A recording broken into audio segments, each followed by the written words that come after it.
여러분, 일본의 노후 현실에 대해 한 번쯤은 들어보셨을 겁니다. 뉴스에서도 나오고, 다큐멘터리에서도 나오고, 인터넷 기사 제목으로도 자주 보셨을 거예요. 연금 잘 돼 있는 나라, 복지 선진국 나이 들어도 일할 수 있는 나라, 이런 이미지. 한 번쯤은 다들 떠올려 보셨을 겁니다. 그런데 오늘은 그 겉모습 말고 그 안쪽 이야기를 조금 더 들여다보려고 합니다. 왜냐하면 이 이야기가 더 이상 일본만의 이야기가 아니기 때문입니다. 지금부터 드릴 이야기는 불편할 수도 있고 듣고 나면 마음이 좀 무거워질 수도 있습니다. 하지만 피해서는 안 되는 이야기이기도 합니다. 도쿄 외곽의 한 오래된 아파트에 70을 넘긴 부부가 살고 있습니다. 이 부부는 평생을 성실하게 살았습니다. 국민연금도 꼬박꼬박 냈고 직장도 오래 다녔습니다. 퇴직을 앞두고는 이제 좀 쉬어도 되겠구나. 연금 받으면서 소소하게 살면 되겠지. 이런 생각을 했다고 합니다. 그런데 막상 은퇴하고 보니 현실은 전혀 달랐습니다. 매달 들어오는 연금은 생각보다 훨씬 적었습니다. 집세 관리비, 전기세, 가스비, 기본적인 생활비만 내고 나면 통장에 남는 돈이 거의 없었습니다. 거기다 나이가 들수록 가장 무섭게 늘어나는 게 뭔지 아십니까? 바로 병원비입니다. 한번 병원에 가기 시작하면 검사비, 약값, 추가 진료비 이게 한 달 한 달 쌓이기 시작합니다. 연금으로는 도저히 감당이 안 되는 수준이 되어버린 겁니다. 결국 이 부부는 다시 일을 시작합니다. 남편은 대형마트에서 진열과 청소를 하는 시간제 일을 시작했고 아내는 편의점과 패밀리 레스토랑을 오가며 서빙과 계산을 맡게 됩니다. 쉬기 위해 맞이한 노후가 아니라 버티기 위해 다시 일을 시작한 노후였습니다. 일본에 가보신 분들은 아실 겁니다. 편의점 계산대, 마트 진열대, 택배 상자를 나르는 사람들, 그중 상당수가 머리가 희끗한 어르신들입니다. 자전거에 짐을 싣고 배달을 하는 할아버지, 할머니도 이제는 낯설지 않은 풍경입니다. 누군가는 이렇게 말합니다. 일본은 나이가 들어도 일할 수 있어서 부럽다. 맞는 말처럼 들리죠. 하지만 그 말 속에는 아주 중요한 진실이 빠져 있습니다. 일할 수 있어서 일하는 게 아니라 살기 위해 멈출 수가 없는 겁니다. 연금만으로는 도저히 생활이 안 되기 때문에 몸이 힘들어도 아파도 쉴 수가 없는 겁니다. 이게 일본 노후의 첫 번째 얼굴입니다. 그런데 이보다 더 충격적인 이야기가 있습니다. 일본에서는 고령 범죄가 계속 늘고 있습니다. 여기서 말하는 범죄는 강도나 살인이 아닙니다. 편의점에서 작은 물건을 훔치거나 버스 요금을 일부러 내지 않거나 아주 사소한 범죄입니다. 그런데 이 범죄의 이유가 욕심이 아니라 생존이라는 점이 문제입니다. 생활비를 감당하지 못한 노인들이 일부러 감옥에 들어가기 위해 범죄를 저지르는 겁니다. 감옥에 가면 잠잘 곳이 있고 먹을 것이 있고 기본적인 의료와 간호를 받을 수 있다는 걸 그들은 알고 있습니다. 실제로 일부 교도소에서는 고령 수용자가 전체의 절반에 가까운 비율을 차지하고 있다는 보고도 있습니다. 감옥이 노인의 마지막 복지시설처럼 기능해버린 사회, 죄를 지으면 안 된다는 생각보다 오늘 밤 잘 곳이 있느냐가 더 절박해진 사회.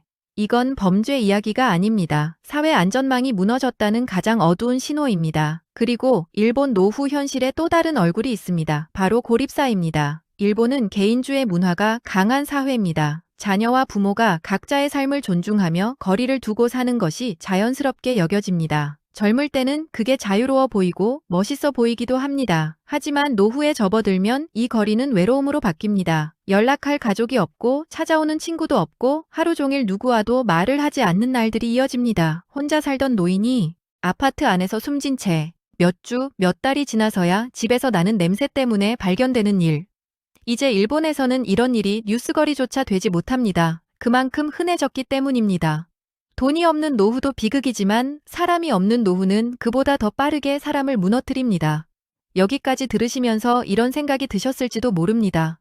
그래도 이건 일본 이야기 아니냐고, 한국은 다르지 않겠느냐고. 그런데 여기서부터가 정말 중요한 부분입니다. 이제부터는 이 이야기를 우리 이야기로 가져와야 합니다. 왜냐하면 구조를 보면 한국은 이미 일본이 걸어온 길 위에 서 있기 때문입니다. 이제부터는 이 이야기가 왜 일본만의 이야기가 아닌지 조금 더 냉정하게 들여다보겠습니다. 한국의 노후 구조는 겉으로 보면 일본과 다르다고 느껴질 수 있습니다.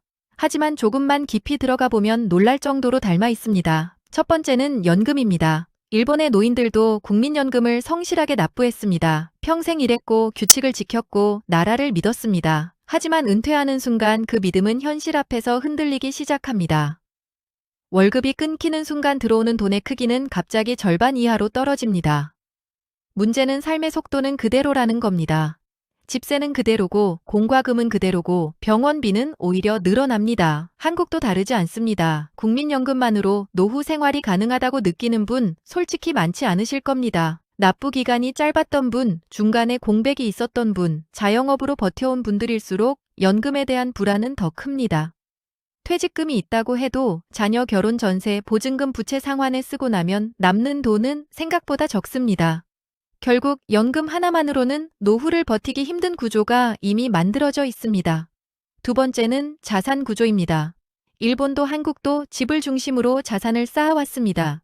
집이 있으면 부자가 된 것처럼 보입니다. 하지만 노후에 중요한 건 자산의 크기가 아니라 현금 흐름입니다. 집은 팔기 전까지 생활비가 되지 않습니다. 생활비는 매달 나가는데 집은 한 번에만 움직일 수 있는 자산입니다. 이 간극이 커질수록 통장은 빠르게 줄어들고 불안은 점점 커집니다. 집은 있는데 생활비가 부족한 노후. 이 구조가 일본에서 이미 현실이 되었고 한국에서도 빠르게 늘어나고 있습니다. 세 번째는 가족과 관계입니다. 일본은 개인주의 사회입니다. 자녀와 부모가 각자의 삶을 존중하며 거리를 두는 문화가 강합니다. 젊을 때는 이게 편합니다. 하지만 나이가 들면 그 거리는 외로움으로 바뀝니다. 한국은 다를 것 같지만 실제 모습은 점점 닮아가고 있습니다. 자녀는 직장과 가정 때문에 바쁘고 부모는 부모대로 노후를 버텨야 합니다. 도시와 지방, 국내와 해외로 흩어진 가족들, 연락은 줄어들고 안부는 점점 형식이 됩니다. 겉으로는 가족 중심 사회지만 실제 생활은 혼자 버티는 구조로 바뀌고 있습니다. 이 세 가지가 동시에 약해지면 어떤 일이 벌어질까요?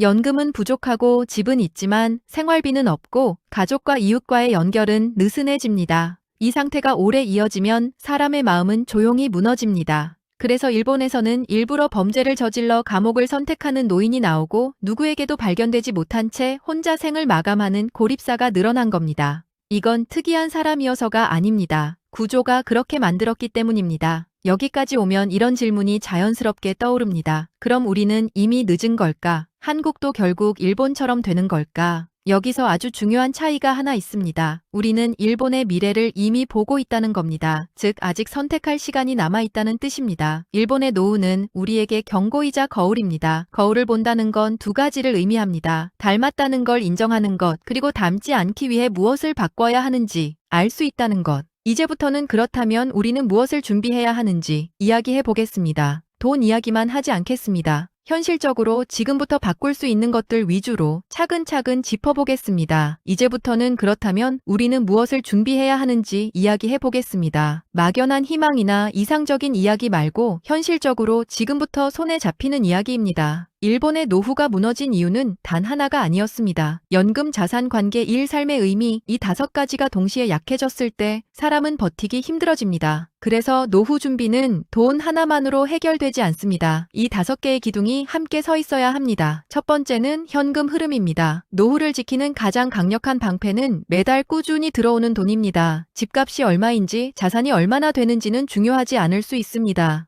중요한 건 통장에 매달 찍히는 숫자입니다.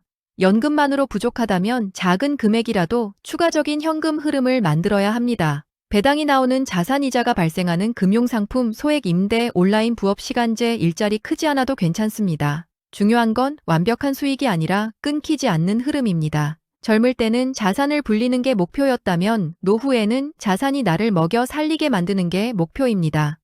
두 번째는 지출 구조입니다. 일본의 많은 노인들이 힘들어졌던 이유는 소득이 줄었는데 지출 구조를 바꾸지 못했기 때문입니다. 은퇴 전과 은퇴 후의 삶은 같을 수 없습니다. 보험료, 주거비, 고정 지출, 불필요한 소비 하나씩 점검해야 합니다. 특히 주거비는 중요합니다. 노후에 필요한 집은 자랑할 집이 아니라 관리비가 적고 몸이 편한 집입니다. 그리고 건강관리 비용은 지출이 아니라 투자입니다. 운동, 식습관, 체중 관리. 이 작은 습관들이 미래의 의료비를 크게 줄여줍니다. 세 번째는 사람과의 연결입니다. 일본의 고립사는 돈이 없어서만 생긴 게 아닙니다. 말을 나눌 사람이 없어서 생겼습니다. 사람은 관계 속에서 버팁니다. 지역 모임, 취미 모임, 종교 봉사활동 크지 않아도 됩니다. 한 달에 한 번 사람을 만나는 일정, 일주일에 한 번 누군가와 식사하는 시간, 이것만 있어도 삶은 크게 달라집니다. 혼자 있는 시간이 길어질수록 사람은 생각에 갇히게 됩니다.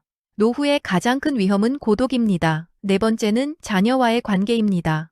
일본은 단절이 문제였고 한국은 과도한 의존이 문제인 경우가 많습니다. 자녀를 돕는 건 중요합니다. 하지만 내 노후를 무너뜨리면서까지 돕는 건 결국 모두를 힘들게 합니다.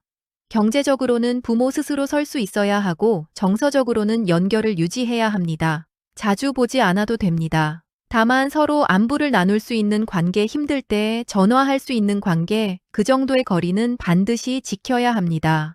5번째는 일과 취미입니다. 아무 일도 하지 않는 노후는 생각보다 빠르게 사람을 무너뜨립니다. 일은 돈을 버는 것만을 의미하지 않습니다. 누군가에게 필요한 존재라는 감각, 내가 할 수 있는 일이 있다는 느낌, 이게 사람을 살게 합니다. 작은 일, 가벼운 봉사 재능을 나누는 활동, 취미 모임, 그리고 미뤄두었던 하고 싶은 일. 일본 노인들이 가장 후회한 건 하고 싶은 걸 나중으로 미뤘다는 점이었습니다.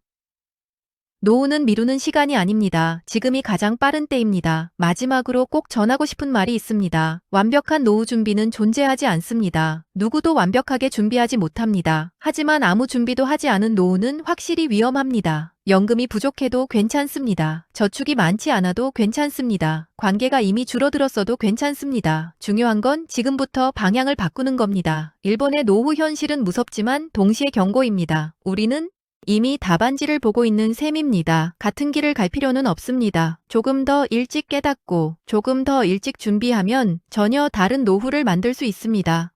오늘 영상이 불안으로 끝나지 않고 작은 행동 하나로 이어졌으면 좋겠습니다.